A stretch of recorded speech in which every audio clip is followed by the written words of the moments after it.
안녕하세요, 이씨입니다. 오늘은 특례시에 대한 얘기를 좀 가지고 왔는데 잘 모르시는 분들도 계실 거예요. 특례시 하면은 잘 모르시는 분들도 계실 텐데 2021년 아니죠, 2022년 1월 13일부로 특례시가 출범을 했습니다. 수원, 창원, 고양, 용인 이렇게 네 군데가 이제 특례시 출범을 했는데 이 특례시에 대해서 의외로 좀 뭐 문의도 있고 모르시는 분들이 많아가지고 요거에 대해서 좀 얘기를 할까 합니다. 그래서 우선은 좀 설명을 드리자면 요 특례시로 바뀌는 거를 엄청 부풀려서 홍보를 하고 하는 그런 미디어들도 많이 좀 접하게 됐거든요. 요 좀 조사 과정에서. 절대 이제 뭐 그렇게 생각하실 거는 아니다라는 얘기를 먼저 좀 우선 드리고 싶고요. 요 특례시가 어떤 건지에 대해서 오늘 좀 간략하게 좀 설명을 드리도록 하겠습니다.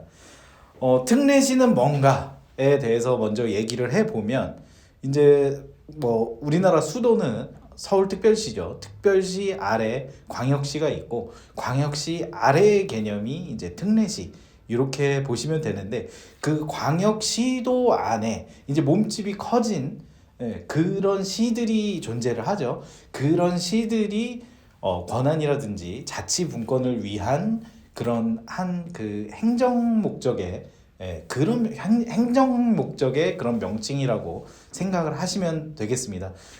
우리가 뭐 흔히 주소로 쓰게 되는 광역시, 특별시 이런 성격의 그런 성격의 명칭은 아닌 점, 그게 이제 뭐 의미를 이렇게 좀 나누기가 불분명하지만 그런 이제 특별시, 광역시의 개념은 아니지만 이제 그 광역시 안에서 자치분권이라든지 이런 권한을 좀 늘리는 그런 특례를 받는 그런 특례시가 된다. 이렇게 생각을 하시면 되겠습니다. 그래서 첫 번째로 2022년 1월 13일 저번 주입니다. 저번 주에 이제 출범을 했고 수원, 창원, 고양, 용인이 이제 첫 특례시로서 네 군데가 좀 출범을 했고요.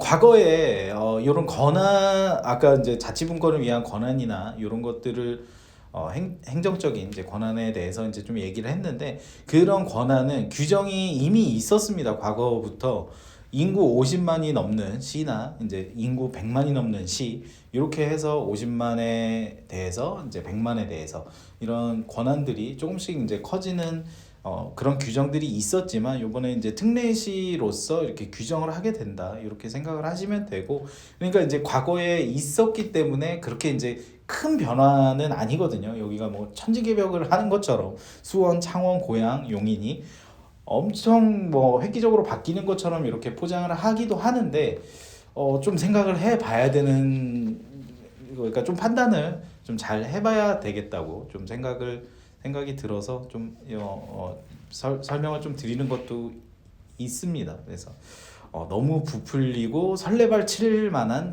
그런 특례시는 아니다.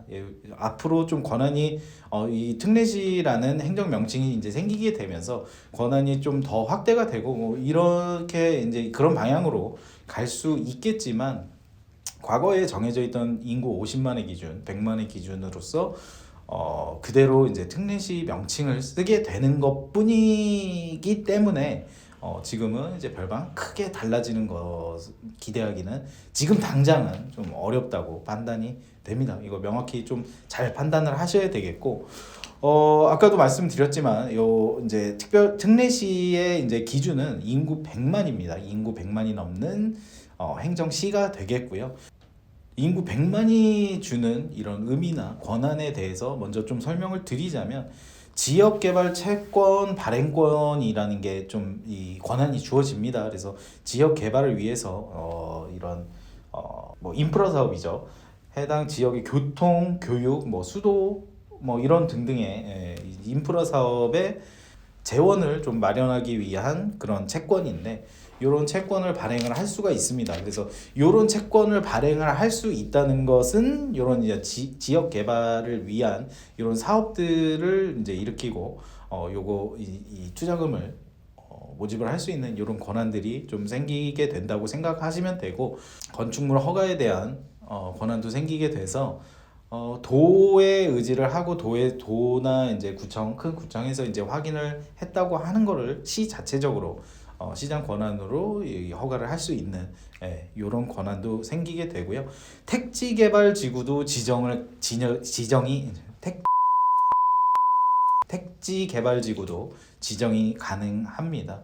일부 이제 규모의 제한은 있지만 이제 뭐 만약에 이렇게 해서 특례를 그냥 줘버리게 된다 그러면 너도 나도 신도시를 만든다고 하고 너도 나도 철도를 뚫는다고 하기 때문에 그런 이제 국가사업 규모로 이제 커지는 그런 신도시급 100만 제곱미터 이상이죠. 그런 이상은 지정하기 어렵지만 그 미만의 것들은 이제 지정할 수 있는 그런 권한들이 생기게 됩니다. 그래서 농지도 이제 허가를 풀어줄 수 있고 개발 제한 구역도 해제나 이제 지정을 할 수 있는 그런 권한도 시에서 가지게 됩니다. 그 다음에는 이제 뭐 공직자를 이제 선출하고 이제 선출이 아니죠. 이제 임명하고 공직자를 임명하는 것도 이제 좀 권한이 세지는데 뭐 우리한테는 큰 영향은 없으니까 요거는 좀 넘어가겠습니다. 그래서 이게 이제 특례시로 지정이 되면 계속해서 앞으로도 계속 100만 인구를 유지를 해야 되는데 그게 이제 2년 이상 되지 않는다 그러면은 특례시에서 이제 행정 명칭이니까 행정적 이제 권한을 준 거니까 그게 좀 박탈될 수 있는 것도 이제 좀 사실이고요.